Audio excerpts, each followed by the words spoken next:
In the world of mature entertainment, during the 1980s, few figures encapsulated the era's energy and transformative spirit, quite like Joanna Storm. Her odyssey, from a precarious childhood to becoming a celebrated name in cinema, is a compelling narrative of reinvention. Born on August 23, 1958, in San Diego, California, Joanna Storm's entry into the world was marked by instability. Adopted at just 4 days old, her early years were a whirlwind of change. Her adoptive mother passed away when Joanna was only 5, leaving her in the care of a father whose life was far from conventional. A former bootlegger who enlisted in the Navy at 15, he later worked as a bodyguard for the mafia. Ultimately, he introduced Storm to a life on the fringes. All the same, by the age of 13, she had left home, delving into the underground economy in order to make ends meet.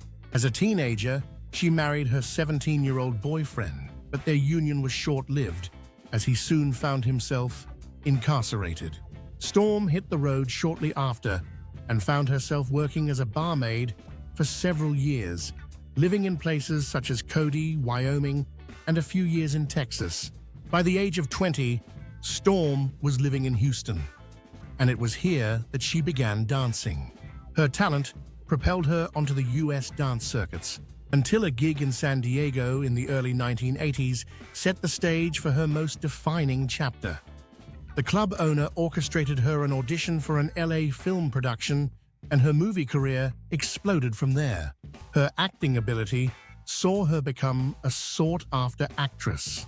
Storm's roles ranged from playful and comedic to sultry and intense, and she had an uncanny ability to blend into different narratives. Some of her most notable early career productions include Private Teacher in 1983, portraying the fun-loving Debbie summer camp, also in '83, an all-star production in a narrative vehicle that saw Storm's talent shine, and the award-winning Firestorm in 1984, taking on a role that earned her a nomination for Best Actress at the AVN Awards that year. Storm was well respected for her versatility. She could play the ingenue just as convincingly as she could portray the femme fatale. This ability set her apart from many of her contemporaries. For Storm, the early 1980s film scene vastly differed from what it would become in later years. In an interview reflecting on her time as an actress, she described the production atmosphere as very professional. They were real films, real scripts, real acting that people really studied and prepared for.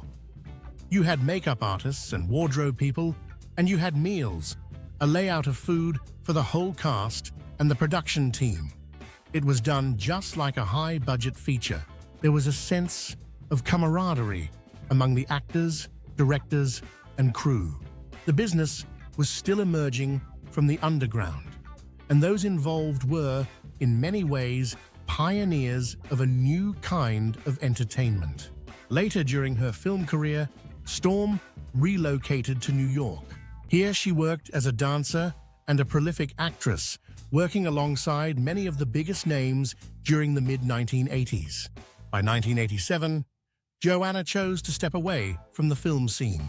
In New Mexico, she embraced roles as a substitute teacher. Her entrepreneurial spirit led her to sell mobile homes and life insurance, showcasing her adaptability to a life moving from place to place. The pull of the stage remained strong, however, leading to a brief return as a feature dancer and a short-lived comeback to acting in the late 2000s. In more recent years, she has resided in an artistic community back in New Mexico.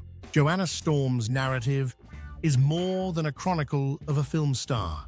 Her journey from a tumultuous childhood to the zenith of golden age entertainment and eventually to a life of reflection and artistry underscores the adventurous spirit that she has brought to every facet of her life.